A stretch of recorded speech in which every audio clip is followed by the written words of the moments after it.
জিলহজ মাসের স্পেশাল ফজিলত হচ্ছে এই, নবী সাল্লাল্লাহু আলাইহি ওয়াসাল্লাম বলেছেন যে আল্লাহ পাকের কাছে জিলহজ মাসের প্রথম 10 দিনের নেক আমল, আল্লাহ পাকের কাছে জিলহজ মাসের প্রথম 10 দিনের নেক আমলের অপেক্ষা উত্তম অন্য কোনো আমল নাই। সাহাবীরা প্রশ্ন করলেন যে ওয়ালাল জিহাদু ফি সাবিলিল্লাহ ইয়া রাসূলুল্লাহ, আল্লাহর রাস্তায় জিহাদও কি নয়? নবী সাল্লাল্লাহু আলাইহি ওয়াসাল্লাম বলছেন ওয়ালাল জিহাদু ফি সাবিলিল্লাহ, এমন কি আল্লাহর পথে জিহাদও নয়। তবে সেই ব্যক্তির কথা ভিন্ন যে ব্যক্তি তার মাল এবং তার নফস নিয়ে বের হয়ে গেছে কিন্তু এটা কোনো কিছু নিয়েই ফেরত আসে নাই, মানে সে শহীদ হয়ে গেছে, সেই ব্যক্তির কথা ভিন্ন। বাকি এই 10 দিনের নেক আমল আল্লাহ পাকের কাছে অন্য সমস্ত নেক আমল চাইতে শ্রেষ্ঠ এবং উত্তম। আল্লাহ পাক সূরা ফজরের মধ্যে এই 10 দিনের কথা বলেছেন, ওয়াল ফজরি মানে প্রভাতের কসম বা ফজরের কসম, ওয়া লায়ালিন আশর এবং 10 রাতের কসম। এই ওয়া লায়ালিন আশর 10 রাত বলতে মুফাসসিরিনে কেরাম এই জিলহজের প্রথম 10 দিনকে বোঝান, এই 10 রাতকে বোঝান। আবার সূরা ওয়াস সামাই যাতিল বুরুজ, আমরা সূরা বুরুজ পড়ি, ওয়াল ইয়াউমিল মাউউদ ওয়া শাহিদি ওয়া মাশহুদ, এখানে শাহিদ বলতে আরাফার দিনকে বোঝানো হয়, ওয়া মাশহুদ বলতে জুমার দিনকে বোঝানো হয়। তো এই আরাফার দিনও কিন্তু এই 10 দিনের মধ্যেই পড়ে গেছে। আরেকটা হাদিস এসেছে যে এই 10 দিনের মধ্যে যে আরাফার দিনটা আছে, এই আরাফার দিন সম্পর্কে নবী সাল্লাল্লাহু আলাইহি ওয়াসাল্লামকে জিজ্ঞাসা করা হচ্ছে, ইয়া রাসূলুল্লাহ এই দিনের ফজিলত কি? নবী করিম সাল্লাল্লাহু আলাইহি ওয়াসাল্লাম বলেন আহতাসিবু আলাল্লাহ, আমি আল্লাহর কাছে আশা করি যে এই দিন মানে আরাফার দিনের সিয়াম রোজা এটা কি হবে, কাফারা মানে মাফের কারণ হবে, গুনাহ মাফের মোচনের কারণ হবে, সানাতাল্লাতী ক্বাবলা ওয়া সানাতাল্লাতী বা'দা, মানে বিগত 1 বছরের আগামী 1 বছরের 2 বছরের গুনাহ মাফের কারণ হবে একটা রোজা আরাফার সওম। সুবহানাল্লাহ। তো এই 10 দিন এর মধ্যেও পড়ে গেছে আবার হজ, এই 10 দিনের মধ্যেই পড়ে গেছে কি হজ, হজও এর মধ্যে, আবার কুরবানি নাহার এটাও এর মধ্যে। তার মানে এমনি নর্মাল ইবাদত, নর্মাল বলতে আমরা গতানুগতিক যে ইবাদত করি, সালাত, সিয়াম, সাদাকা, হজ, আবার কুরবানি, আবার আরাফার দিন, সব কিছু মিলে এই 10 দিন বা 10 রাত একসাথে। তাহলে এখান থেকে বুঝতে পারছি যে এর গুরুত্ব কতটুকু। এখন প্রশ্ন হচ্ছে আমরা এই 10টা দিন কিভাবে কাটালে পরে ইফেক্টিভ 10 ডেজ কাটাতে পারবো জিলহজ মাসের। তা আমি কয়েকটা পয়েন্ট আপনাদের সাথে শেয়ার করি, আল্লাহ পাক আমরা সবাইকে আমল করার তৌফিক দান করুন। প্রথম যে বিষয়টা খেয়াল রাখতে হবে সেটা হলো নিয়াত বিশুদ্ধ করতে হবে। প্রতিটা হাদিস গ্রন্থের একটা মৌলিক হাদিস হলো ইন্নামাল আমালু বিনিয়াত, আরেকটা হাদিস হচ্ছে ইন্নামাল আমালু বিল খাওয়াতিম। আমল ডিপেন্ড করে নিয়াতের উপরে এবং আমল ডিপেন্ড করে শেষ পরিণতির উপরে। মানে একজন মানুষ ভালো পথে চলছে, চলতে চলতে খারাপ হয়ে গেল, ওই অবস্থায় মৌত হলো, তার পরিণতি ভালো হলো না। একজন মানুষ খারাপ পথে চলছে, তওবা করে ফিরে আসলো, এসে ভালো পথে চলা শুরু করে এখানে মৃত্যুবরণ করলো, তার পরিণতি ভালো হবে। ইন্নামাল আমালু বিল খাওয়াতিম, আমল শেষের উপর নির্ভর করে, আর আমরা তো জানি না যে কার শেষ কখন। এই কারণে সবসময় আমলে ব্যস্ত থাকা উচিত। আল্লাহ পাক তৌফিক দান করুন।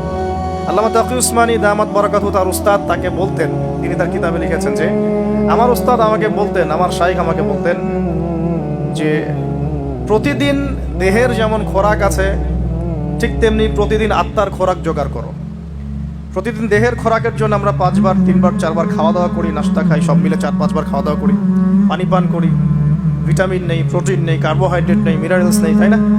দুধ খাই, কত কি খাই, এগুলো দেহের খাবার। অনেকের সাথে আবার হারামও কিছু খাবার খায়।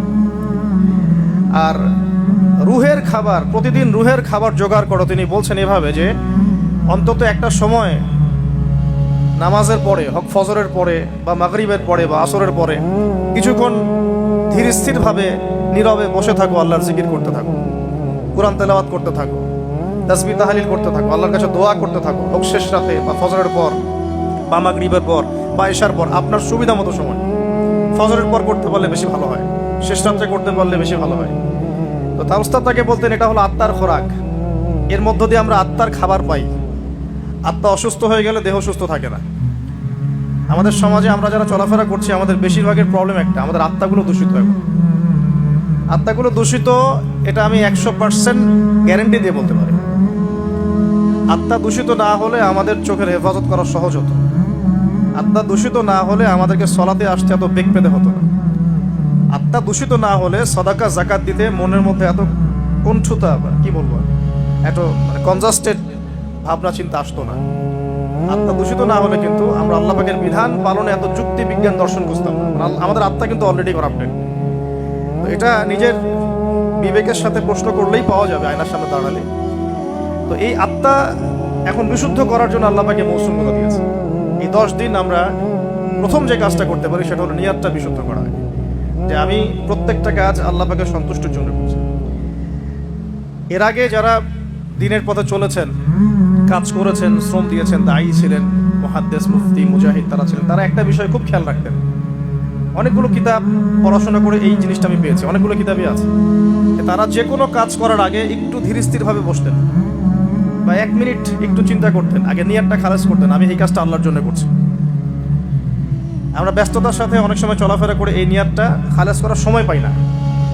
তো আগেকার যারা বড় বড় বুজুর্গ ছিলেন তারা নিয়াতটা আগে খালাস করে নিতেন, এই কাজটা আমি আল্লাহর জন্য করছি। তারপরে কথা বলা শুরু করতেন, তারপরে নামাজে দাঁড়াতেন, তারপরে সাদাকা করতেন, তারপরে দার্স দিতেন। মানে আগে একটু চুপ করে বসে থাকতেন যে আমি কাজটা আল্লাহর জন্য করছি। আমরা একটু এই যে 2-3 দিন হাতে আছে আমাদের, নিয়াতটাকে বিশুদ্ধ করবো যে আমি যে আমলই করব সেটা নামাজ হোক, রোজা হোক, হজ হোক, যাকাত হোক, কোরবানি যাই হোক, শুধু আল্লাহর জন্য করব, শুধু আল্লাহর জন্য, শুধু আল্লাহর জন্য, শুধু আল্লাহকে রাজি খুশি করার জন্যই সব করতে হবে। এটাই হলো আপনার বিশুদ্ধ নিয়াত। এরপরে এই 10 দিনের মূল কাজ হবে তওবা করা। এই 10 দিন বেশি বেশি আল্লাহর কাছে তওবা ইস্তেগফার করতে হবে, কারণ এই 10 দিনে হজ আছে। আর হজের সময় আরাফার মাঠে যে হাজিরা অবস্থান করেন, বলা হচ্ছে যে আরাফার মাঠে কোনো হাজি যদি 1 মিনিটও অবস্থান করে তার হজ হয়ে গেছে। এত গুরুত্বপূর্ণ। দেখেন, এখন যদি আরাফার মাঠে গিয়ে আমি 6 মাস বসে থাকি, ওই ফজিলত পাবো না যা ওই সময় পাবো। এটা আল্লাহর হুকুম, আল্লাহর হুকুমের রেহমিয়াত এটা।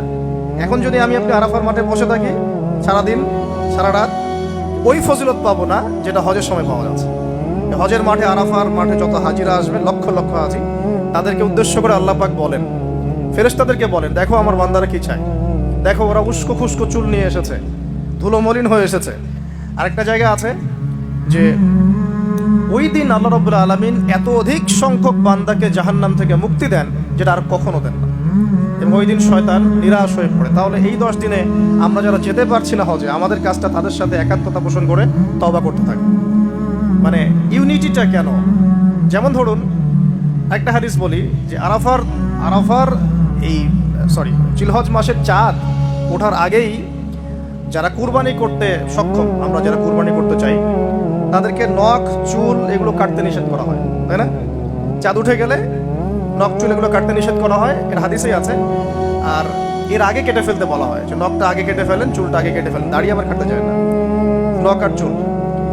তাতে কি হবে, আমরাও একটা, ওই যে যারা আমরা হজ করতে যেতে পারি নাই তাদের সাথে আমাদের একটা একাত্মতা হলো। কিন্তু তারাও যেমন এগুলোকে স্যাক্রিফাইস করলেন, আমরা আমাদের জায়গা থেকে স্যাক্রিফাইস করলাম এবং এই নেকিটা পেলাম, একটা কুরবানি নেকি পেয়ে গেলাম ইনশাআল্লাহ। কিন্তু আমরা কিন্তু ওখানে গিয়ে কুরবানি করতে পারি নাই। তাহলে সারা মুসলিম বিশ্বের সাথে একটা একাত্মতা পোষণ করা হবে, ইউনিটি দেখা হচ্ছে। এই জিনিসটাই ওখানে তারা তওবা করেন, আমরা এই সারা এই 10টা দিন 10টা রাত তওবা ইস্তেগফার করতে থাকবো। আল্লাহ পাক তৌফিক দান করেন। কমপক্ষে দিনে 100 বার আস্তাগফিরুল্লাহ ওয়া আতুবু ইলাইহি, এটা বলা উচিত।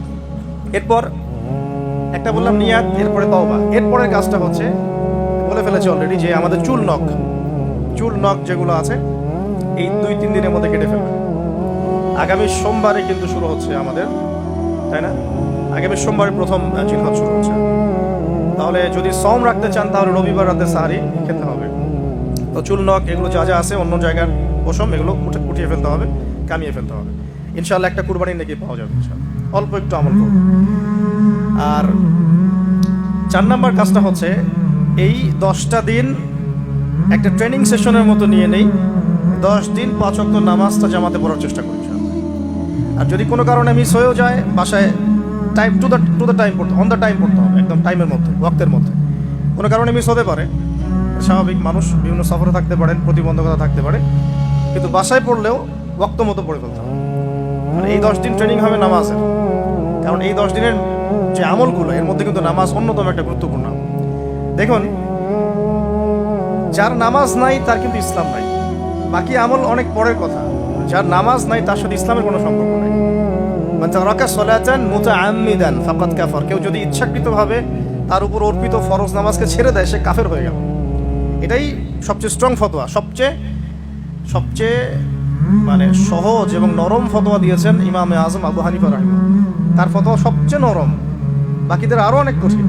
তিনি বলেছেন যে তাকে 3 দিন বা 7 দিন জেলখানায় বন্দি করে রাখতে হবে, যতক্ষণ পর্যন্ত না সে তওবা করে ততক্ষণ জেলখানায় থাকবে। তাকে প্রথমে 3 দিন 7 দিন সময় দিবে তওবা করে ফিরে আসে কিনা। তওবা করে ফিরে না আসলে ওকে ওখানে রেখে দিবে, তওবা করে ফিরে আসলে ছেড়ে দাও। নরম ফতোয়া না এটা। অন্য ইমামদের ফতোয়া হচ্ছে ফাকাদ কাফার, সে ব্যক্তি কুফরি করেছে। এখন 10 দিনের অনেক আমলের কথা আমরা বলবো হয়তো বা সামনে, কিন্তু মূল আমলটা কি ভাই? নিয়াত বিশুদ্ধ করে তওবা করতে থাকা, নামাজটা শক্ত করে ধরা। আল্লাহ পাক সবাইকে নামাজ ধরার তৌফিক দান করুন। এবং ফরজ নামাজের সাথে 17 রাকাত ফরজ নামাজের সাথে বেতর পড়বেন 3 রাকাত। আর চেষ্টা করা যায়, চেষ্টা করবেন যে 12 রাকাত এক্সট্রা নামাজ পড়ার জন্য। 12 রাকাত এক্সট্রা নামাজ মানে ফজরের আগে 2, জোহরের আগে 4 এবং পরে 2, মাগরিবের পরে 2, এশার পরে 2। এই যে 12, এটা যে ব্যক্তি পড়বে তার জন্য জান্নাতে একটা করে ঘর তৈরি করা হয়। তো এই আমলের মৌসুমটা কাজে লাগাই। এর প্রত্যেকটা দিন প্রত্যেকটা রাত কিন্তু গুরুত্বপূর্ণ। তো নামাজটা আমরা খুব ভালো করে ধরার চেষ্টা করবো এবং 12 রাকাত এক্সট্রা নামাজ পড়ার চেষ্টা করবো ইনশাআল্লাহ। আল্লাহ পাক তৌফিক দান করুন। আর যদি রাত্রে জাগতে পারি আরো ভালো হয়। ফজরের আগে যদি 1 ঘন্টা জাগতে পারি, ওই যে আমরা যেমন লাইলাতুল কদরে তালাশ করার জন্য জাগতাম, শেষ দশকে দেখা করতাম, সেভাবে শেষ রাতে ওঠার চেষ্টা করি। আল্লাহ পাক আমাদের সবাইকে তৌফিক দান করুন, আমিন। এবং এই সময় বেশি বেশি দোয়া করা উচিত, বেশি বেশি জিকির করা উচিত, তাসবিহ তাহলিল করা উচিত এবং বেশি বেশি সালাতের সেজদায় আল্লাহর কাছে নিজের চাওয়াগুলো পেশ করা উচিত। আর এরপরে আমরা যে কাজটা করব এই 10 দিনে, সেটা হলো সওম রাখা, গুরুত্বপূর্ণ কাজ, রোজা রাখা। আমরা চেষ্টা করব 10টা রোজা রাখার জন্য। যদি না পারি অন্তত পক্ষে আরাফার সওম কবে, এটা নিয়ে আরেকটা বিতর্ক সামনে আসছে আহলুল ফেসবুক ওয়াল জামায়াতের মধ্য দিয়ে। ঠিক আছে, 10 তারিখে রাখবেন না 9 তারিখে রাখবেন, এটা নিয়ে একটা বাহাস আবার সামনে আসবে। আমি আমার পক্ষ থেকে আপনাদেরকে একটা সলিউশন দেই যে আরাফার সওম 9 তারিখ। ঠিক আছে, আরাফার মাঠে যেদিন হাজিরা থাকবেন। অনেক কনফিউশন দেখতে পারেন, আপনি 2 দিনই রেখে দিবেন, ঝামেলা শেষ। কোনো সমস্যা, একটা রোজা রাখলে কি এমন হবে? আরো ভালো। আমরা তো ইয়াং, আমরা রাখতে পারবো ইনশাল্লাহ।